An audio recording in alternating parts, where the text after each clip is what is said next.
हरे कृष्णा। अब तो आज हम भौतिक कलमशग्रस्त इस वातावरण में रहकर कुछ न कुछ भौतिक कर्म कर ही रहे हैं। अपने लक्ष्य को भूल गए हैं, भटक गए हैं इस संसार में आकर के। तो क्या किया जाए यथा स्थिति रहकर, कैसे किया जाए, क्या उपचार है। श्रील प्रभुपाद जी ने एक संस्था बनाई, अंतर्राष्ट्रीय कृष्ण भावनामृत संघ, जिसमें उन्होंने भावना को बदलने की बात की है। कृष्ण भावना अमृत, है ना। तो आज हम जानने का प्रयास करते हैं कि कृष्ण भावनामृत संघ, ये कृष्ण भावनामृत क्या है, कृष्ण भावनामृत क्या है, ये विशेष रूप से जानने का प्रयास करेंगे। हम देखिए भौतिक कलमशग्रस्त है और भौतिकता में रहकर कुछ न कुछ कर्म करने ही पड़ते, लेकिन अंततोगत्वा हमारा लक्ष्य क्या है, इस भौतिक वातावरण से निकलना।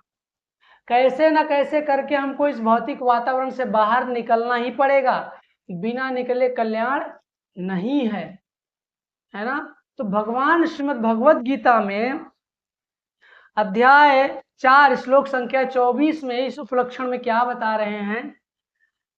ब्रह्मार्पणम ब्रह्मावि ब्रह्मग्नो ब्राह्मणाहुतम ब्रह्म एव तेन गंतव्यम ब्रह्म कर्म समाधिना।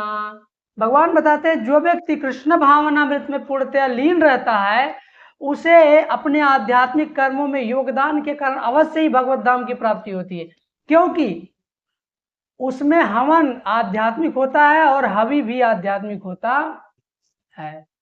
कृष्ण भावनामृत का सिद्धांत आज हम जानने वाले।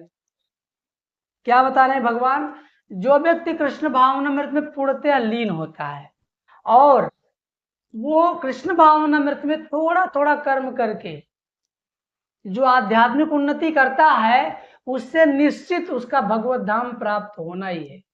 ये भगवान बता रहे हैं, मैं नहीं बोल रहा हूं अपने मन से। और क्योंकि इसमें हवन भी आध्यात्मिक है और हवि भी आध्यात्मिक है ना। हम जो हवन में डाल रहे हैं वो भी आध्यात्मिक है और जिसके लिए दे रहे हैं वो भी आध्यात्मिक। दोनों आध्यात्मिक का प्लस प्लस मिल करके प्लस ही होता है, लेकिन प्लस माइनस मिलाएंगे तो क्या हो जाएगा, माइनस। तो यहाँ प्लस प्लस की बात की गई है ना। बहुत सुंदर।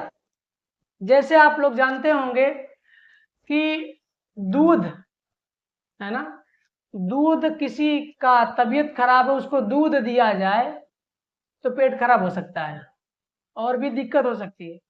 लेकिन दूध से ही बना हुआ एक प्रोडक्ट होता है दही, उसको दिया जाए तो पेट खराब नहीं होगा।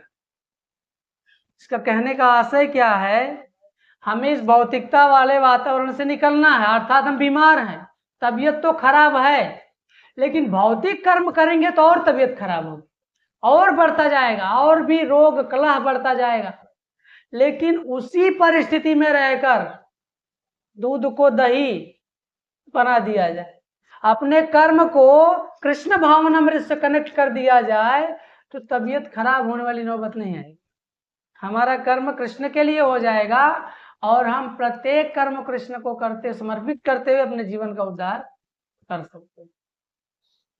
प्रभुपाद जी ने बहुत सुंदर 4 लाइन लिखी है, इसके उपलक्ष्य में मैं उसको पढ़कर आपको सुनाने का प्रयास करूंगा। प्रभुपाद जी बताते हैं कि कृष्ण भावनामृत मोह जनित चेतना को ब्रह्म या परमेश्वर उन्मुख करने की यह विधि है। जब मन कृष्ण भावनामृत में पूरी तरह निमग्न रहता है तो उसे समाधि कहते हैं, और ऐसी दिव्य चेतना में संपन्न कोई भी कार्य यज्ञ कहलाता है।